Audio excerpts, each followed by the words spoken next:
Thursday evening பாப்பா school விட்டு 4:10க்கு வருவா. டியூஷன் பசங்க 5லேருந்து 5:30க்குள்ளே வருவாங்க. அதுக்கு முன்னாடியே நம்ம வாசல்லாம் பெருக்கி வச்சுருவோம் அப்படின்ற ஒர்க் தான் பண்ணிட்டு இருந்தேன்.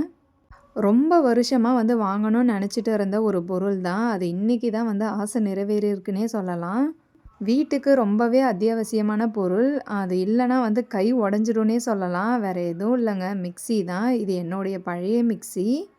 அம்மா வீட்டில் எனக்கு கல்யாணம் சீராக கொடுத்த மிக்ஸி கிட்டத்தட்ட 8 இயர்ஸ் உழைச்சிருச்சுன்னே சொல்லலாம். இந்த சின்ன ஜாருக்கு மட்டும்தான் இந்த மூடி இருக்கும், மற்ற 2 ஜாருக்கு மூடி இருக்காது. இப்போ அந்த பழைய மிக்ஸியை ரீப்ளேஸ் பண்ணிட்டு தான் புது மிக்ஸி வாங்கியிருக்கோம். பழைய மிக்ஸி கடையிலே ஒன்றுமே பண்ண முடியாதுன்னு சொல்லிட்டாங்க, அந்த அளவுக்கு ரிப்பேர் ஆகிடுச்சு. அதுக்காக தான் புது மிக்ஸி வாங்கியிருக்கோம். இது பட்டர்ஃப்ளையோட பிராண்டு. 3 ஜாரு, ஒரு ஜூஸர் மாதிரி வரும். என்னுடைய பழைய மிக்ஸியில் ஜூஸ் போடுறதுக்கு, சட்னி அரைக்கிறதுக்கெலாம் ரொம்பவே கஷ்டப்படுவேன். மூடி இல்லாதனால அது தட்டு வச்சு அரைக்கிறதுனால டைல்ஸ் ஃபுல்லாகவே தெறிக்கும். இப்போ எனக்கு ரொம்பவே ஹாப்பி. இனிமேல் அந்த பிரச்சனையே இருக்காது. இந்த வாரண்டி கார்டில் ஒரு சில இன்ஸ்ட்ரக்ஷன்லாம் கொடுத்துருந்தாங்க, ஜூஸர்லாம் எப்படி யூஸ் பண்ணணும் அப்படின்ற மாதிரி. என்ன மாதிரியே யாராவது பழைய மிக்ஸி வச்சுக்கிட்டு கஷ்டப்பட்டு இருக்கீங்க, இல்லை கஷ்டப்பட்டுக்கிட்டு இருக்கீங்க அப்படின்னு யாராவது இருந்தீங்கன்னா கமெண்ட்ஸில் சொல்லுங்கள். ஓகே ஃப்ரெண்ட்ஸ், இனி அடுத்த ஒரு மினி விலாகில் சந்திக்கலாம். பாய்.